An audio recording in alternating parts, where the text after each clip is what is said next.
Okay, now let's fix this one. For example, you can fix your topic sentence in this way. Now, if you have a specific sentence, it should be supporting rather than the main topic sentence. If you have a lot, don't use a supporting sentence as a main topic sentence. Okay, so this sentence, the specific one, you might want to use it as a supporting sentence, not as a topic sentence. A topic sentence needs to be a little bit more general than this. Okay, for general topic sentences, you can fix general topic sentences by adding subtopics or by adding specific verbs and objects. For example, you can add something. Boiling water is important to Vietnamese people because it helps prevent dangerous diseases.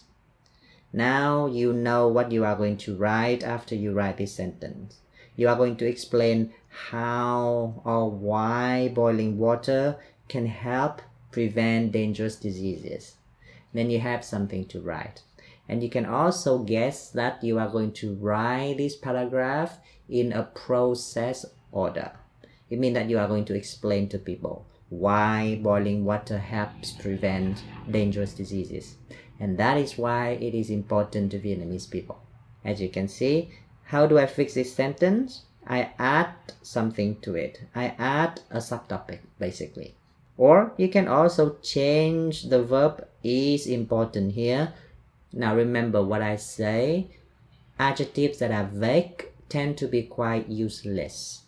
It means that you can just replace them with something else. Water is important. What does that even mean? Important for what? Important in what? Important for whom? You see? So important in itself is a vague adjective. You don't need that. You can just replace it. For example, in here, you can write, instead of water, boiling water is important. You can just say, boiling water protects the health of Vietnamese people because it lowers the risk of dangerous diseases. So in here, I replace the is important by protects the health. Then I have something more specific. Okay? So what have we learned so far? A topic sentence should not be too general or too specific. How do you know if your topic sentence is too general or too specific? Well, after you write that one down, you just don't know how to write after. You just don't know how to move on after you write a too specific or too generous sentence. Okay, a too specific sentence is just too specific. You can't write anything else. A too general, then it's too vague for you to know what you are going to write. How do you fix it? Well, for specific sentences, you might want to use them as supporting sentences, not as a topic sentence.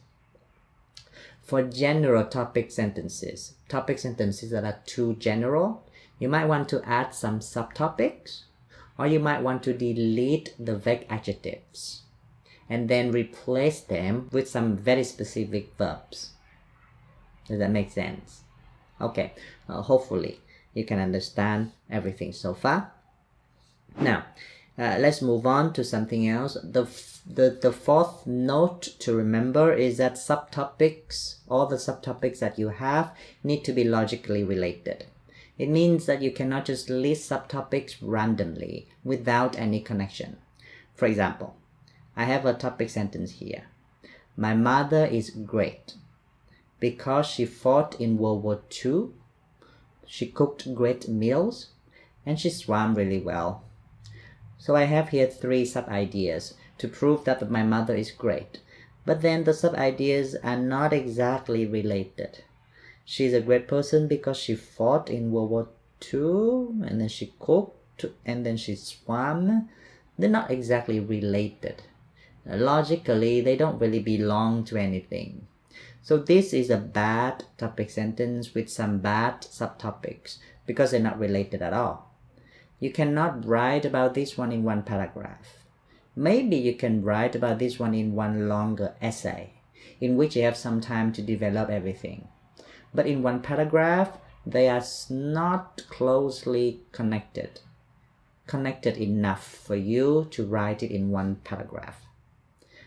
I can fix it into something like this. For example, My mother is a great person because she cares about not just her family, but also strangers in need. So here I have two subtopics, but they are somehow related because they follow a certain logic. For example, the logic here is that my mother doesn't just care about insiders, those who are close to her, but also outsiders, those who are not close to her. So now my subtopics are arranged in a specific logic. Therefore, it is not random. Or you can say that the class is divided into men and women. Then it's fine. But if you say the class is divided into men and older men, then they're not exactly the same system. The two subtopics here, men and older men, they are not exactly logically related. So be careful with that. Okay, so now you can go back to the first topic sentence that we have about gold, and you can try to find the logic relations in this one. Here they have two characteristics, right? It's beautiful and it's also useful. So you can see the logical connection, right? It is not just that gold is used for beauty purposes, for example, decorative, surface, etc. It's also really useful for practical purposes. You have a logical structure here. Beauty and usefulness. Outside, inside. Practical and something aesthetic, for example. Yes? So, okay, remember that when you write a subtopic, all the subtopics need to be logically related. And then the fifth and also the last note to remember is that avoid listing subtopics without a clear controlling ideas. Now, sometimes people just list subtopics, and then I don't understand what is it that they are trying to say. What is a controlling idea?